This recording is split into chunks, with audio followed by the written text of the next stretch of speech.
स्वामी तिन्ही जगांचा आई विना भिकारी, ते का म्हणतात ते आज मला समजलं आहे. हॅलो गाई, श्री स्वामी समर्थ. वेलकम आहे तुमचं माझ्या नवीन ब्लॉगमध्ये. सकाळी माझी सुरुवात झाली पहाटे 5ला, कारण माझ्या मुलांना जायचं होतं स्कूलला 6 वाजता. सो सकाळी मुलांचं आवरलं, मुलं मस्तपैकी मला बाय करून माझी मुलं गेले स्कूलला. त्यानंतर मी माझ्या व्हिडिओ स्क्रॉल करत होते मोबाईलवरती जस्ट 5 मिनटं. तर समोर एक अशी शॉकिंग अशी रील आली.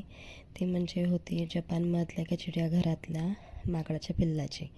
ती म्हणजे सीन असं झाला होता की ते पिल्लू झाल्यावर त्याची आई एक्सपायर झाली होती, गेली त्याला सोडून.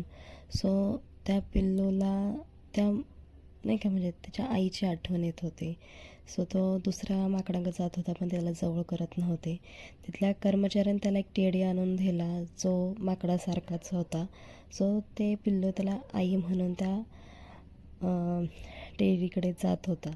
तर सांगायचं तात्पर्य एवढंच आहे की आपण इमॅजिनही करू शकत नाही की आपण गेल्यावरती आपल्या पिल्लांचं काय होईल.